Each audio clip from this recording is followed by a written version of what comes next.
Dubai में America के consulate में कैसे हुआ जबरदस्त हमला। ईरान के समर्थन में कैसे यूएई अब अमेरिका से पल्ला झाड़ने लगा है।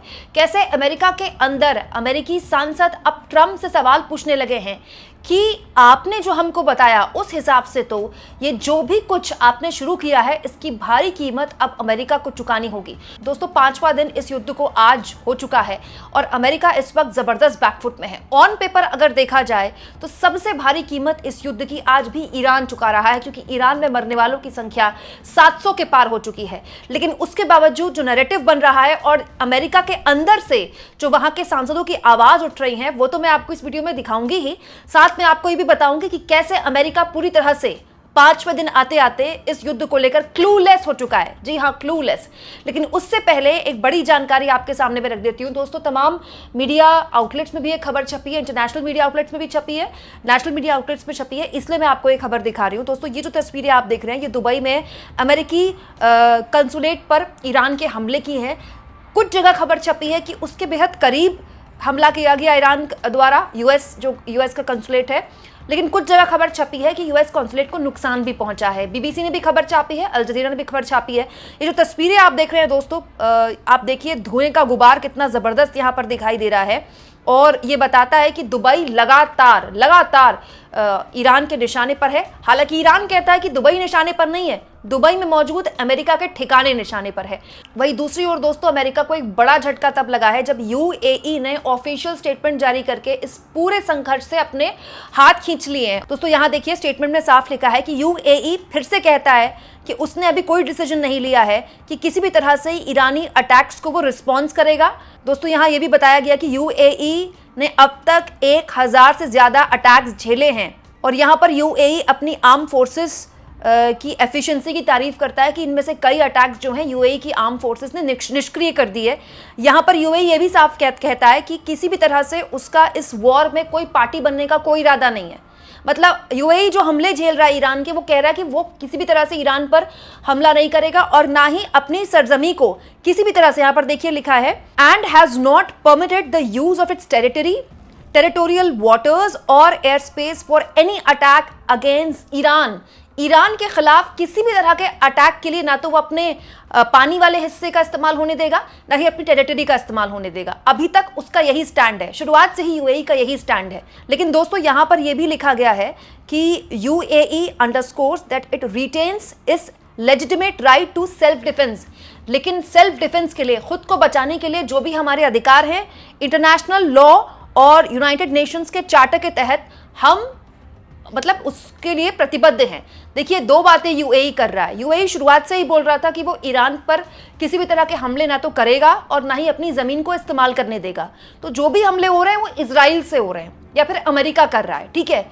हाँ, ये जितने भी देश हैं, चाहे बहरीन हो, कुवैत हो, सऊदी अरब हो, यूएई हो, ये हमले झेल रहे हैं, ये पलट के हमले नहीं कर रहे हैं। लेकिन यूएई ने जो बड़ी बात बोली है वो ये है कि अगर उसको सेल्फ डिफेंस के लिए, अपने आप को बचाने के लिए आने वाले वक्त में कुछ करना पड़े तो उसके लिए उसने यूनाइटेड नेशंस के इंटरनेशनल लॉ का हवाला दिया।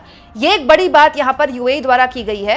लेकिन ये भी यूएई ने साफ कह दिया कि वो इस वॉर में कोई पार्टी नहीं है, वो किसी भी तरह से इसमें कोई भी पार्टी नहीं बनना चाहता। मतलब ये वॉर अमेरिका, इजराइल और ईरान के बीच में है, वो सिर्फ अपने आप को बचा रहा है। ये एक बहुत बड़ी बात है दोस्तों। ये बताता है कि ईरान के हमले झेलने के बावजूद भी यूएई जैसे मुल्क के समझ रहे हैं कि अगर उन्होंने अपनी सरजमी से किसी भी तरह से ईरान पर हमला कर दिया तो उनको गंभीर राजनीतिक परिणाम अपने देश की जनता के बीच भुगतने पड़ सकते हैं। क्यों? क्योंकि दोस्तों, ये बात अब खुलकर कही जाने लगी है। इंटरनेशनल मीडिया में बाकायदा ऐसी वीडियोस भी हैं जिसमें आप देखिए बहरीन में ईरान जो मिसाइलें दाग रहा है इजराइल पर, उसको लेकर वहां खुशियां मनाई जा रही है। अब वो वीडियो मैं आपको दिखा नहीं सकती, इंटरनेशनल मीडिया की रिपोर्ट है, लेकिन वहां के बहरीन के लोग हैं, सोचिए वहां पर यूएस के ठिकानों पर हमले हो रहे हैं, उसके बावजूद भी वहां के जो स्थानीय लोग हैं इसको लेकर दुखी नहीं है। क्योंकि एंटी अमेरिका जो सेंटिमेंट है वो इस समय जबरदस्त तरीके से प्रबल है और यूएई ने अपनी जनता के हिसाब से ये स्टैंड लिया है। एक और बड़ी जानकारी मैं आपको दे देती हूं दोस्तों, वो ये है कि ईरान में जो मरने वालों का आंकड़ा है वो 787 पहुंच गया, जो कि बहुत ही दुखद है। मतलब आप कह सकते हैं ऑन पेपर ईरान सबसे ज्यादा नुकसान झेल रहा है, सबसे ज्यादा उसके इंफ्रास्ट्रक्चर को नुकसान है, उसके यहाँ बच्चों की मौत हुई है दोस्तों, एक पूरे स्कूल पर हमला हो गया जिसको लेकर कल मैंने आपको एक खबर भी दिखाई थी। और अब यह आंकड़ा, मतलब आज 5वां दिन है युद्ध का, चौथे दिन तक का आंकड़ा जो है ऑफिशियल स्टेटमेंट 787 है, जो कि बहुत बड़ा है दोस्तों। इतना सब कुछ झेलने के बावजूद भी आज भी ईरान डटा हुआ है, टिका हुआ है। जो तस्वीरें मैं आपको दिखा रही हूं ये मतलब आज सुबह की समझ लीजिए कि सुबह 4 बजे की करीब सुबह 3 बजे की तस्वीरें हैं, जो कि प्रेस टीवी द्वारा शेयर की गई है, ईरान का चैनल है। आप देखिए सड़कों पर लोग आज भी हैं, जबकि लोगों को पता है कि कहीं से कोई भी मिसाइल आ सकती है, कोई ब्लास्ट हो सकता है, लोगों की जान खतरे में हो सकती है, लेकिन अभी भी ईरान की जो जनता है वो सड़कों पर है और वो लगातार कह रही है कि We fight, we die, we do not accept humiliation. हम लड़ेंगे, हम मर जाएंगे, लेकिन हम शर्मिंदगी, किसी भी तरह की ह्यूमिलिएशन नहीं बर्दाश्त करेंगे। वहीं दूसरी ओर दोस्तों, अमेरिका के राष्ट्रपति ट्रंप इस वक्त जबरदस्त तरीके से बैकफुट में हैं।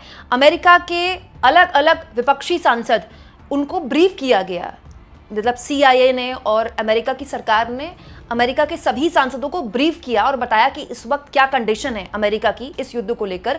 तो वहां के जो विपक्ष के सांसद हैं उनमें से एक एड मार्के, उन्होंने देखिए ये बकायदा पूरा स्टेटमेंट शेयर किया है, करीब 26 सेकंड का ये स्टेटमेंट है, जिसमें वो कह रहे हैं कि जितनी जानकारी हमें CIA ने दी है, खुफिया तंत्र ने दी है और हमें जो बताया गया है, उस हिसाब से अमेरिका ने ये जो पूरी वॉर छेड़ी है पूरी तरह से इल्लीगल है, अवैध है, और अमेरिका के पास कोई प्लान नहीं है कि वो कैसे इस युद्ध से अपने आप को निकालेगा। I just left a classified briefing on Iran, and it only confirmed what we already knew.